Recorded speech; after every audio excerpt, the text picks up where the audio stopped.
Students, online classes में मैं गणेश कंवर आपका हार्दिक स्वागत करती हूँ। अपन ने जेंडर इशू इन एजुकेशन के बारे में चर्चा कर रहे हैं। जेंडर इशू इन एजुकेशन की फर्स्ट यूनिट है। फर्स्ट यूनिट का टॉपिक है नारीवाद या स्त्रीवाद। क्या है, इसका क्या अर्थ है, उसकी परिभाषाएं क्या है, उसके बारे में अपन चर्चा करेंगे।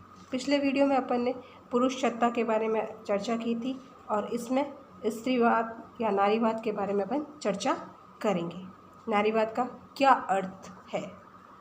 नारीवाद शब्द की उत्पत्ति अंग्रेजी भाषा शब्द के फीमेल शब्द से हुई है। नारीवाद शब्द जो है उसकी उत्पत्ति अंग्रेजी भाषा के फीमेल शब्द से हुई है, जिसका अर्थ है स्त्री या स्त्री संबंधों से। जो भी नारीवाद से जुड़ा हुआ है या स्त्रीवाद से जो शब्द जुड़ा हुआ है उसी स्त्री संबंधों से जुड़ा हुआ है, उसी को फीमेल शब्द का अर्थ बताया गया है। अतः स्त्रीवाद एक ऐसा आंदोलन है जिसका संबंध स्त्रियों के हितों की रक्षा से है। जो स्त्रीवाद शब्द है उसको एक ऐसा आंदोलन माना गया है, लोगों की ऐसी सोच हो गई है, लोगों ने इस प्रकार से उसको स्त्रीवाद शब्द को माना है कि उससे उसका अर्थ निकलता है कि स्त्रियों के संबंध में, स्त्रियों के हितों में उनकी रक्षा करना। उनकी रक्षा अपन किस प्रकार से कर सकते हैं। भिन्न भिन्न विद्वानों, अलग अलग विद्वानों के द्वारा स्त्रीवाद को निम्नलिखित परिभाषाएं दी गई है, जो इस प्रकार से है। पहले ऑक्सफोर्ड शब्दकोश के अनुसार, ऑक्सफोर्ड ने अपने शब्दों में स्त्रीवाद के बारे में क्या बताया है? स्त्रीवाद स्त्रियों के अधिकारों की मान्यता है और उनकी उपलब्धियों और अधिकारों की वकालत है। स्त्रीवाद का अर्थ बताया, ऑक्सफोर्ड ने बताया है कि जो भी स्त्रियां हैं उनके स्त्रियों का अधिकार है, अधिकारों की मान्यता है और जो भी उनको उपलब्धियां हैं या उपलब्धियों से जो उपलब्धियां हैं उनके ऊपर पूर्ण रूप से अधिकार और वकालत भी है। वह अपने अधिकारों को पूर्ण रूप से प्राप्त कर सकती है। नेक्स्ट है प्रसिद्ध समाजशास्त्री मेरी एवोस ने लिखा है कि स्त्रीवाद स्त्रियों की वर्तमान तथा भूतकाल की स्थिति की आलोचनात्मक मूल्यांकन है। मतलब कि भूतकाल में और वर्तमान काल में स्त्रियों की क्या स्थिति थी उसके बारे में उसका मूल्यांकन किया गया है, तथा ये स्त्रियों से संबंधित अन्य मूल्यों के लिए चुनौती है जो स्त्रियों को दूसरों द्वारा पेश की जाती है। मतलब स्त्रियों के लिए कि स्त्रियों से संबंधित एक जो स्त्रियों का मूल्य है उससे संबंधित उन्होंने चुनौती की है या चुनौती ली है कि जो चुनौती कौन सी, जो स्त्रियों के जो फैसले हैं किसी दूसरों के द्वारा पेश किए जाते, किसी दूसरों के द्वारा उनके फैसलों को बताया जाता है कि एक स्त्री को क्या करना है, कैसे करना है, तो वो उनके लिए क्या एक बहुत बड़ी चुनौती होती है, उसको दर्शाया गया है। नेक्स्ट है चार्लोट बंच के अनुसार स्त्रीवाद से अभिप्राय उन विभिन्न सिद्धांतों आंदोलनों से है जो पुरुष की तरफदारी का विरोध तथा पुरुषों के प्रति स्त्री की अधीनता की आलोचना करते। कह रहे हैं कि जो चार्लोट बंच ने कहा है कि जो स्त्रीवाद शब्द है उसके लिए उसके जो भी सिद्धांत है, उसके जो आंदोलन है, उनको पुरुषों के प्रति तरफदारी का विरोध करना, जो भी पुरुषों की तरफदारी करता है उसका विरोध करना और पुरुषों के प्रति स्त्री की अधीनता की आलोचना करते हैं। जो पुरुष लोग जो स्त्री की आलोचना करते हैं उनके जो विचार है उन विचारों की जो आलोचना करते हैं तथा जो लिंग पर आधारित अन्याय को समाप्त करने के लिए वचनबद्ध, जो भी स्त्री और पुरुष के बीच में जो अन्याय की बात करता है उसको समाप्त करने के लिए वो अपना एक वचन देते हैं कि हर एक वक्त एक पुरुष एक स्त्री की किस प्रकार से रक्षा की जाती है, उसके लिए मैं एक वचन देता हूँ। वो वचन अपना लिए हुए खड़े हैं, तैयार है, अपना वचन देने के लिए तैयार है। ऊपर दी गई परिभाषा को देखने के बाद ये कहा जा सकता है कि स्त्रीवाद ही ऐसा आंदोलन है जो स्त्रियों की समस्याओं का आलोचना मूल्यांकन करता है तथा उनकी सामाजिक, आर्थिक, राजनीतिक तथा निजी क्षेत्र में पुरुषों के साथ समानता का सार्थक है। स्त्रीवाद स्त्रियों के लिए हर क्षेत्र में पुरुषों को समान अधिकार की मांग करता है। चाहे स्त्रीवाद कोई भी स्त्रियाँ क्यों ना हो, हर क्षेत्र के अंदर पुरुषों के बराबर, जिस प्रकार से पुरुषों को एक समान अधिकार दिया गया है उसी प्रकार वह भी एक समान अधिकार की मांग करती है। वह हर एक पुरुष से मांग करती है कि मुझे भी जितना अधिकार समानता का आपको मिला है उतना अधिकार एक स्त्री को भी मिलना जरूरी है। नारीवाद की मुख्य विशेषताओं के बारे में चर्चा करते हैं। तो पहला पॉइंट है, स्त्रियां लैंगिक प्राणी नहीं है, मानव प्राणी है। स्त्रियां क्या है? लैंगिक प्राणी नहीं है, वह मानव प्राणी है। नारीवाद की बुनियाद विचार यह है कि स्त्रियां लैंगिक प्राणी नहीं है। कह रहे हैं कि स्त्री जो है वो एक लैंगिक प्राणी नहीं है। इनका विचारधारा समर्थक का कहना है कि स्त्रियों को केवल माता, पत्नी तथा बहन के रूप में ही नहीं देखा जाना चाहिए, बल्कि उनसे एक इंसान के रूप में भी देखा जाना चाहिए। उनका कहना है कि नारी को, स्त्री को एक लैंगिक प्राणी नहीं माना गया है। केवल स्त्री को अपन बहन के रूप में, माता के रूप में या पत्नी के रूप में ही नहीं देखना चाहिए, उसे एक इंसान के रूप में भी देखना चाहिए।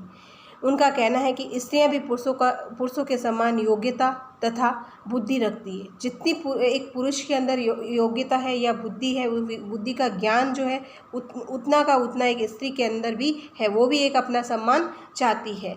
जैसे पुरुष को सम्मान दिया गया है, उसी प्रकार स्त्री को भी सम्मान देना जरूरी है। और ये सभी कार्यों को करने के योग्य है जो पुरुष द्वारा किए जाते हैं। जो जितने भी कार्य एक पुरुष करता है, उन सभी कार्यों को करने के लिए एक स्त्री भी योग्यपूर्ण है। उसके अंदर भी ये सारे कार्य करने की योग्यता है। वह अपने सारे कार्य अपने आप कर सकती है। वह किसी के नियंत्रण में रहकर कोई कार्य कराने की उसे आवश्यकता नहीं है। वह अपने कार्य अपने आप भी कर सकती है। नेक्स्ट पॉइंट है, सम्मान अधिकार तथा सम्मान अवसर। नारीवाद के समर्थकों का कहना है कि जीवन में प्रत्येक क्षेत्र में स्त्रियों और पुरुषों को समान अधिकार तथा समान अवसर प्रदान किया जाए। नारीवाद का कहना है, एक स्त्री का कहना है कि समाज के अंदर चाहे स्त्री हो चाहे पुरुष हो, उसको अपने जीवन में के प्रत्येक क्षेत्र में जिस प्रकार से पुरुष को सम्मान दिया गया, समान अधिकार दिया गया, समान अवसर प्रदान किया गया, उसी प्रकार एक स्त्री को भी समान अधिकार और समान अवसर देना जरूरी है। उनके अनुसार स्त्रियों को भी पुरुषों के समान सामाजिक, आर्थिक, राजनीतिक तथा सांस्कृतिक अधिकार मिलने चाहिए। जितने भी हमारे समाज के अंदर सामाजिक, आर्थिक, सांस्कृतिक, राजनीतिक जो भी अधिकार है वो एक पुरुष को दिए गए हैं, तो एक स्त्री को भी देना चाहिए। एक स्त्री की डिमांड है, स्त्री का कहना है कि जितने अधिकार एक पुरुष को दिए गए हैं वो अधिकार हमें भी मिलने चाहिए, एक स्त्री को भी मिलने चाहिए। उन्हें भी अपना जीवन एक पुरुष के समान, जिस प्रकार से एक पुरुष स्वतंत्रता पूर्वक जीवन व्यतीत करना चाहता है, उसी प्रकार स्त्री भी अपने जीवन को स्वतंत्रता पूर्वक व्यतीत करना चाहती है। अपनी रुचि के अनुसार किसी भी व्यवसाय को अपनाने में, संपत्ति रखने तथा विवाह और तलाक के अधिकार मिलने चाहिए। चाहे कोई भी स्त्री क्यों ना हो, उसको भी अपना व्यवसाय चुनने का अधिकार मिलना चाहिए। उसको अपनी संपत्ति, विवाह, तलाक, इन सब का भी अधिकार उसे मिलना चाहिए। अगर पुरुष को इन सभी चीज़ों का अधिकार दिया गया है तो एक स्त्री को भी इन सब का अधिकार देना चाहिए।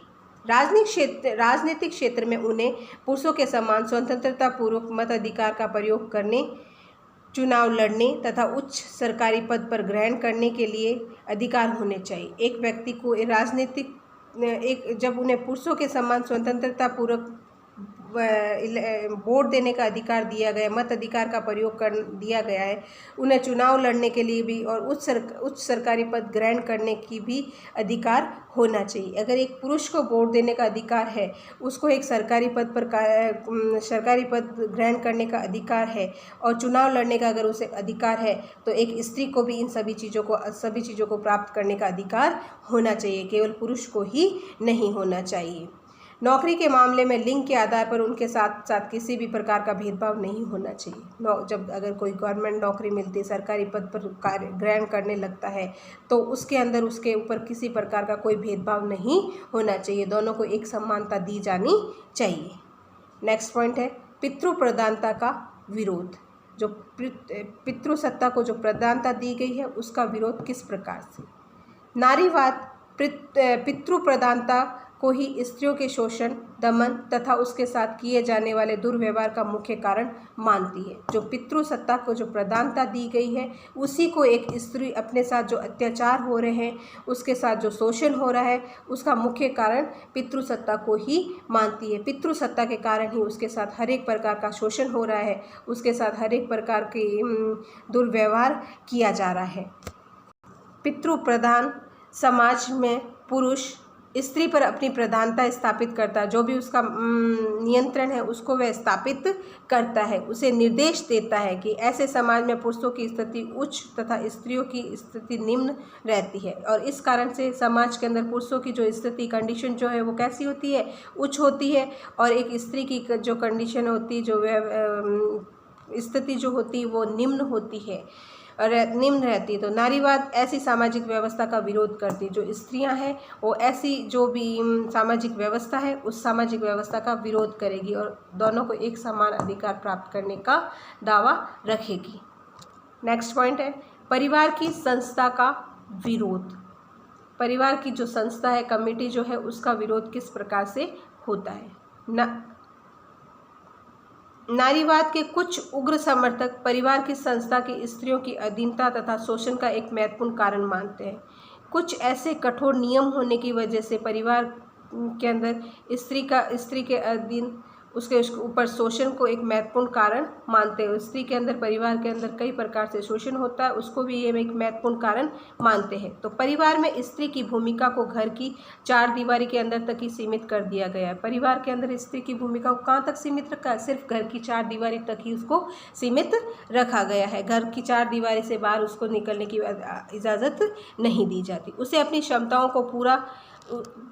का पूरा विकास करने का अवसर ही नहीं मिलता। जो भी उसके कार्य करने की जो क्षमता है, जो अपना व्यवसाय करना चाहती है, उस व्यवसाय को करने की जो क्षमता है, उसके ऊपर भी उसको पूर्ण रूप से उसका विकास करने का भी उनको अवसर नहीं मिल पाता है। परिवार में बच्चों का सामाजिकरण इस प्रकार लड़के को हर प्रकार से प्राथमिकता दी जाती है, जिसका असर लड़कियों पर भी पड़ना आवश्यक है। और ज़्यादातर परिवार के अंदर लड़कों को प्राथमिकता दी जाती है। हर एक पालन पोषण के अंदर, अच्छा खान पान के अंदर भी प्राथमिकता किसको दी जाती है? लड़के को दी जाती है। और उसका जो लड़कियों के मुकाबले में लड़कों को पहली प्राथमिकता दी जाती है। हर एक कार्य में उनको आगे रखा जाता है कि कोई भी कार्य होता है तो कि नहीं लड़की नहीं, लड़का करेगा, लड़का ये है, लड़का वो है, तो लड़के को ज़्यादा प्राथमिकता दी जाती है। उनका पालन पोषण भी अच्छे से, लड़कियों का पालन पोषण भी अच्छे से नहीं होता है, जबकि लड़कों का पालन पोषण अच्छे से होता है। उसका खान पान में पूर्ण रूप से ध्यान दिया जाता है, जबकि लड़कियों को नहीं दिया जाता। कि लड़कियाँ तो क्या है, लड़कियों को तो दूसरे घर जाना है, जबकि लड़का तो हमारा वंश बढ़ाएगा वगैरह, ऐसी ऐसी बातें उनके दिमाग में रहती है। ऐसी सोच होने की वजह से वो ज़्यादातर लड़कों को प्राथमिकता, हर एक कार्य में प्राथमिकता देते हैं, जिसका असर लड़कियों पर पड़ना आवश्यक है और उसकी वजह से उनका असर लड़कियों पर अधिक पड़ता है। और नारीवाद परिवार की संस्था का विरोध करते हैं और इसी वजह से स्त्रियां जो है वो अपने एक परिवार की जो संस्था है उस परिवार की संस्था का क्या करती है? विरोध करती है, क्योंकि उन सभी को एक समान मानना जरूरी है। नेक्स्ट पॉइंट है स्त्रियों की परंपरावादी भूमिका में परिवर्तन। जो हमारी एक परंपरा है, स्त्रियों की जो परंपरा है उसमें की भूमिका के अंदर भी कई प्रकार से परिवर्तन लाना। स्त्रीवादी स्त्रियों द्वारा परमवादी कार्य, घर का कामकाज करना, पति की सेवा करना, बच्चे पैदा करना तथा उनका पालन पोषण करना आदि किए जाने के विरुद्ध है। जो एक परंपरा है, परिवार की एक परंपरा है, उसमें एक स्त्री को अपने बच्चों का पालन पोषण करना, स्त्री पति की सेवा करना, घर के कामकाज करना, बच्चे पैदा करना, इन सब के वो क्या है? वो विरुद्ध है। उनको ये सब वह नहीं करना चाहती। उनका कहना है कि स्त्रियों की यह भूमिका देवी आदेश नहीं है बल्कि पुरुषों द्वारा बनाई हुई है। कह रहा है कि ये जो स्त्रियों का कहना है कि ये जो भूमिकाएं हैं, बच्चों का पालन पोषण करना, पति की सेवा करना, घर का कामकाज करना, ये कोई देवी का आदेश नहीं, कोई भगवान का आदेश नहीं है, ये पुरुषों के द्वारा बनाई गई एक परंपरा है और उन्हीं के आदेश के अनुसार ये सारे कार्य किए जाते हैं। तो स्त्रियाँ जब तक स्वतंत्र नहीं हो सकती, जब तक उनकी इस भूमिका में परिवर्तन न लाया जाए, जब तक स्त्रियों को स्वतंत्र नहीं किया जाएगा, वह खुद स्वतंत्र नहीं हो जाती, तब तक ये जो भूमिका है, परंपरा जो है, उसके अंदर किसी प्रकार का कोई परिवर्तन नहीं लाया जा सकता है। तो इसके अंदर परिवर्तन लाने के लिए इनमें भी बदलाव आना जरूरी है। जब बदलाव आएगा तभी इस परंपरा के अंदर परिवर्तन लाया जा सकता है। नेक्स्ट पॉइंट, एक पति एक पत्नी विवाह का विरोध। स्त्रीवादी पर पति एक पत्नी विवाह की प्रथा के विरुद्ध है। कह रहे हैं कि एक पति और एक पत्नी का जो विवाह है, उसकी विवाह की जो प्रथा चली हुई है वह उसके विरुद्ध है। उनका कहना है कि इस प्रथा के अंतर्गत स्त्री अपने पति की दासी बनकर रहती। क्या रहती? एक स्त्री अपने पति की दासी बनकर रहती तथा उसकी सारी आयु अपने पति की सेवा, बच्चों का पालन पोषण तथा घर के अन्य कामों को करने में बीत जाती। जो उसकी उम्र है वो किस में बीत जाती? वो एक शादी करके जब अपने पति के घर में आती तो वह अपनी पति की दासी बनकर रहती। उससे उसका कहना होता है कि वह अपने बच्चों का पालन पोषण करती, अपने पति की सेवा करती, अपने घर का सारा कार्य करता है। तो उसकी जो जिंदगी जो है वो सारी उसी में निकल जाती, उसी के अंदर बीत जाती। अतः स्त्री की दासता की स्थिति से मुक्त कराने के लिए विवाह की इस प्रथा का अंत होना चाहिए। कह रहे हैं कि ये जो दासी की जो स्थिति है, इससे मुक्त होने के लिए, इससे निकलने के लिए, इससे छुटकारा पाने के लिए जो एक विवाह की जो प्रथा है उसका भी अंत होना चाहिए। नेक्स्ट, बच्चों का सार्वजनिक देखभाल। अब social care of the children. अब बच्चों की एक सामाजिक रूप से, सार्वजनिक रूप से देखभाल किस प्रकार से की जाती है? स्त्रीवादी के अनुसार बच्चों के पालन पोषण की जिम्मेदारी समाज की होनी चाहिए। किसकी होनी चाहिए? समाज की। बच्चों को जन्म देने तथा उनका पालन पोषण करने के लिए विशेष उपचार गृहों यानी कि नर्सिंग होम होने की व्यवस्था होनी चाहिए, जिनमें बच्चों की देखभाल करने की जिम्मेदारी प्रशिक्षित नर्सों की होनी चाहिए। किसकी होनी चाहिए? जो प्रशिक्षित नर्स होती है, जिसके पास ट्रेनिंग ली हुई होती है, वही नर्सिंग होती है। एक नर्सिंग होम होना चाहिए, उसी के अंदर उन बच्चों की देखभाल एक नर्स के द्वारा की जानी चाहिए, जो सामूहिक रूप से उन बच्चों की देखभाल कर सके। वो सामूहिक रूप से एक समाज के तौर तरीके के अनुसार वे एक बच्चों की आसानी से देखभाल कर सकती है। नेक्स्ट पॉइंट है लैंगिक स्वतंत्रता। उग्र स्त्रीवादी स्त्रियों को पूर्ण लैंगिक स्वतंत्रता प्रदान किए जाने की समर्थन करते हैं। उनका कहना है कि स्त्रियों को अपनी इच्छा के अनुसार यौन संबंध स्थापित करने तथा उन्हें तोड़ने की स्वतंत्रता होनी चाहिए। कह रहे हैं कि एक स्त्री को जो एक पुरुष के साथ यौन संबंध बनाती है तो उसको यौन संबंध बनाने को, उसका स्थापित करने का तथा उसे तोड़ने की तोड़ने की स्वतंत्रता होनी चाहिए। वह अपनी मर्जी से अपना कार्य कर सकती है। अगर उसकी इच्छा होती है तो वह ये कार्य करेगी, वरना नहीं करेगी। तो उसको खुद को स्वतंत्रता दी हुई होनी चाहिए। स्वतंत्रता के अनुसार, उनके अनुसार काम वासना की पूर्ति एक निजी मामला है, जिससे समाज को तब तक किसी प्रकार का हस्तक्षेप नहीं करना चाहिए जब तक एक दूसरे की हानि न पहुंचती हो। मतलब दोनों में से किसी एक दूसरे को हानि नहीं पहुंचती है तब तक समाज को बीच में हस्तक्षेप नहीं करना चाहिए, समाज को नहीं आना चाहिए।